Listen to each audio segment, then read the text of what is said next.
बिस्मिल्लाहिर्रहमानिर्रहीम। प्यारे दोस्तों, अस्सलाम वालेकुम। नॉवल कालिज कलियां और भंवरे की अगली किस्त शुरू करते हैं। कारीन, जैसा कि आप जानते हैं, ये नॉवल लाहौर के उस दौर का है जब पाकिस्तान में मोबाइल फोन सर्विस मौजूद नहीं थी।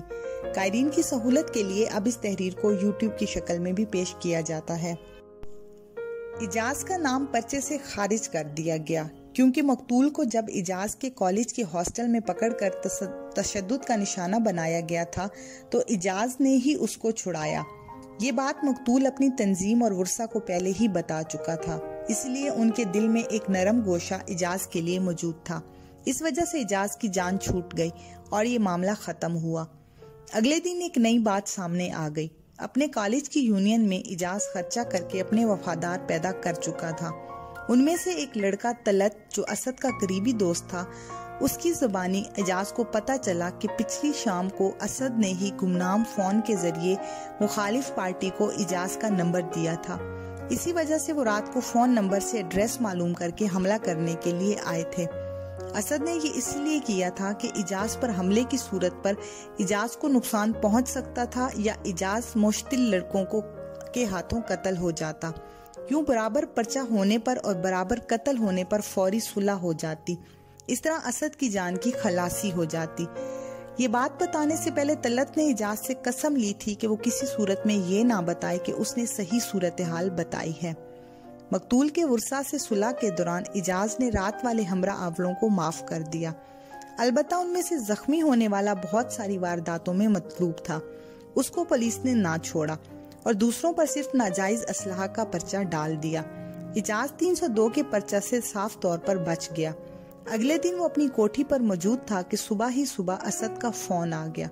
वो नाराज हो रहा था कि इजाज ने हलफ देकर अपनी जान छुड़ा ली है, जबकि उसने अपने असरो रसूख असद को जरा भी फायदा नहीं पहुंचाया। इजाज ने उसको ये नहीं बताया कि उसने असद की गुमनाम टेलीफोन वाली कॉल और चाल समझ ली। वो चुप रहा, जबकि असद शिकवा करते करते बदतमीजी पर उतर आया और कहने लगा, इजाज, ये आपने अच्छा नहीं किया। मैं रोपोश हो फिर रहा हूँ और आप सुलह करके अपनी जान छुड़ा चुके हैं। ये दोस्तों वाली बात नहीं है। आपने सदारत का मजा चखा है, जबकि हम लोग अपना खून देकर आप जैसों का नाम बनाते हैं। अगर मुझ पर मुसीबत आई है तो ये सबको बराबर भुगतनी पड़ेगी। अगर मुझे मफरूरी काटनी पड़ेगी तो ये सबके लिए नुकसानदेह होगी। असद उसकी इशारा धमकी पर इजाज को भी गुस्सा आ गया। उसने भी कहना शुरू कर दिया, मैं अच्छी तरह जानता हूँ कौन क्या कर रहा है और पहले से उन लोगों को जान गया हूँ जो माल बनाने के लिए यूनियन में घुसे हुए थे। ये वारदात ना तुमने मेरे कहने पर की और ना मेरे लिए ऐसे काम करते थे। इन कामों में तुम्हारे अपने मुफादात थे, सो इन मुफादात के लिए आज तुम इसी मकाम पर हो। मेरे पास फालतू वक्त नहीं कि हर एरे गहरे के लिए कोशिश करता फिरूं। तुम जानो और तुम्हारा काम। और हाँ, कभी गलत नीयत से मेरे रास्ते में आए तो जिंदा ना बचोगे। ये कहकर इजाज ने फोन बंद कर दिया। दूसरी तंजीम वाले अब सिर्फ असद के पीछे पड़ गए। असद भी इजाज का साथ छूटने की वजह से तन्हा रह गया था।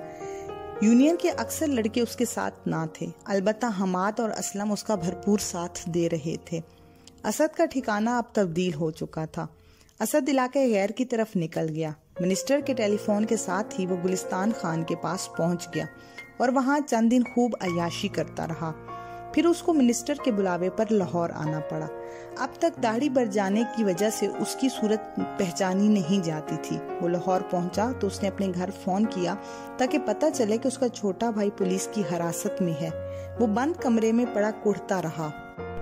2 दिन बाद असद को मिनिस्टर की तरफ से कहा गया कि वो मोटरसाइकिल पर एक साथी के हमरा शादमान के करीब एक जमींदार के पास आए और सियासी शख्सियत है, उसको कत्ल करना है। अब वो पूरी तरह मिनिस्टर के रहमो करम पर था। वो उसको ना भी नहीं कर सकता था क्योंकि अभी तक वो अगर पुलिस से दूर था तो उसी की वजह से। दूसरी बात ये कि वो पैदाइशी तौर पर झगड़ालू था और उसको किसी की फिक्र नहीं थी। हंजला और इजाज अब हॉस्टल शिफ्ट हो गए थे। अब इनकी जिंदगी हस्बे मामूल गुजरने लगी। इजाज ने असद से होने वाली गुफ्तगू अपने वालिद को बताई और इसी वजह से अक्सर उनके साथ 2 बॉडीगार्ड नजर आते थे। हंजला एक मरतबा फिर निगत के हमरा मर्जीना होटल गया। वो सुबह जल्द होटल गया मगर अभी होटल खुला ना था, इसलिए उधर उधर 1 घंटा घूमते रहे। उस दिन फिर वो इजाज की गाड़ी में थे। 1 घंटे बाद वो वापस आए तो होटल खुल चुका था। उन्होंने करीबी सिनेमा की पार्किंग में गाड़ी पार्क की और होटल की सीढ़ियां उतरकर हॉल में चले गए। वेटर आया और उनको एक केबिन में ले गया। वेटर ज्यादा ही बिछा जा रहा था क्योंकि पिछली मर्तबा निगत ने उसे ज्यादा टिप दी थी। केबिन में वो पहलू के साथ पहलू मिलाकर बैठ गया। हल्की रोशनी का बड़ा बल्ब रोमांटिक माहौल पैदा कर रहा था और वो बातें करने लगे। उस दिन निगत बहुत ज्यादा खूबसूरत लग रही थी। उसकी लगाई हुई खुशबू पूरे केबिन को महका रही थी।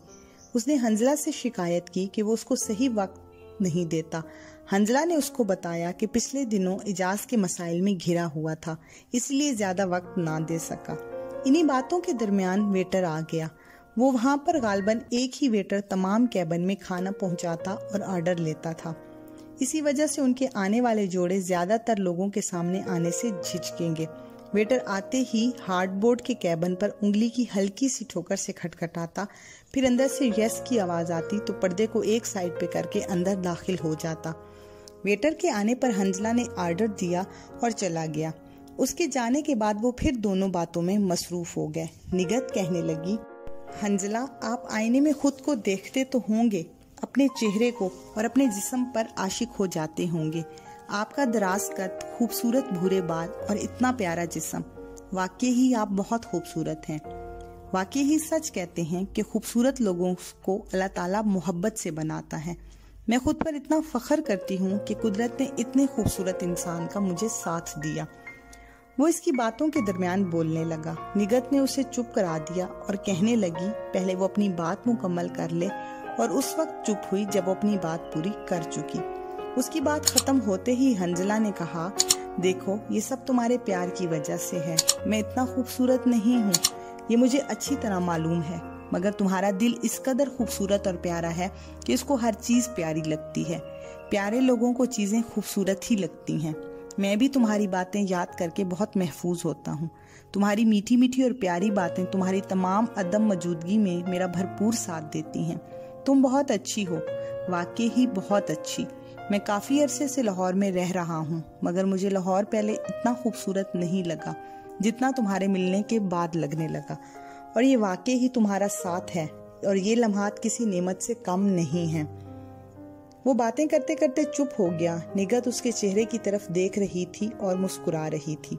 फिर उसने उसके हाथों को अपने हाथ में लिया और सहलाने लगी।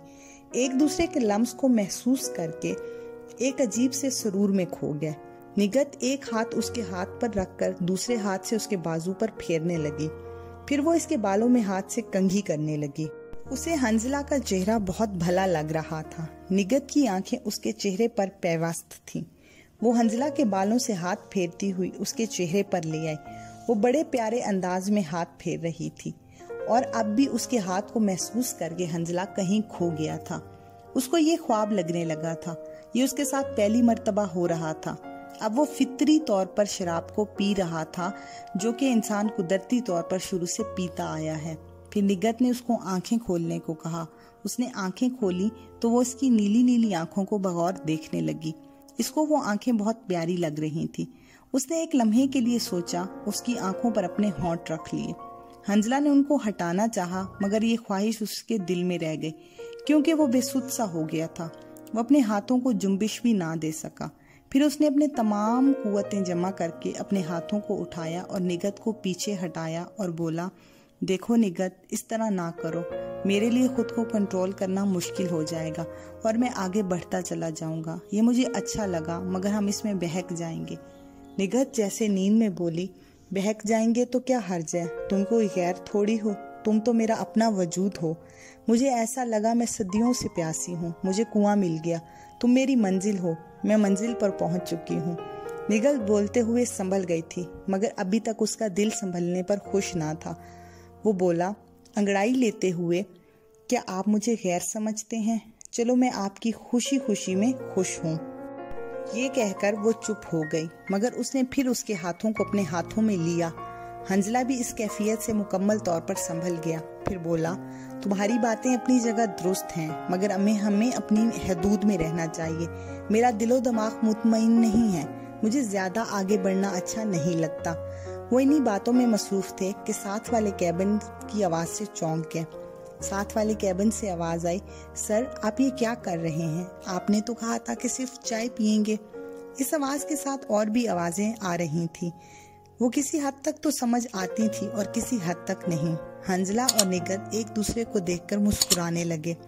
हंजला के जहन में तजस्सुस उभरा कि देखा जाए कि साथ वाले केबिन में कौन लोग हैं और ये आवाज क्यों आई। उसने निगत को सरगोशी में कहा कि वो साथ वाले केबिन में देखना चाहता है कि क्या वजह है जो इस किस्म की आवाजें आ रही हैं। निगत ने मना किया कि दूसरों के केबिन में झांकना कोई मुहज्जिब बात नहीं है, लेकिन हंजला दूसरे केबिन में झांकने के लिए बाजिद था। केबिन जो 7 फुट ऊंचा था और जिस सोफा पर बैठा था उस पर चढ़कर आहिस्ता आहिस्ता ऊंचा हो गया। जब वो केबिन के बराबर पहुंचा तो बड़ी आहिस्तगी से सर को ऊंचा किया। अब उसकी नजरें दूसरे केबिन में पहुंच गईं। सामने वाले सोफे पर एक जोड़ा छोटे से सोफे पर बैठा था, जबकि उनके चेहरे झुके हुए थे और इसीलिए उसको सही तौर पर नजर नहीं आ रहा था। लड़की सिमट रही थी जबकि उसके साथ बैठा मर्द उसको छेड़ रहा था। वो उसको मना कर रही थी जबकि वो ढीठ बनकर आगे बढ़ता रहा। हंजला उनको देखकर मुस्कुराता रहा। थोड़ी देर में लड़की राम हो गई। अब वो रस्मन मना कर रही थी। जी तो दोस्तों, आज की किस्त यहीं तक थी। बकिया नॉवल आप अगली किस्त में पढ़ और सुन सकते हैं। इजाजत दीजिए। अल्लाह हाफिज।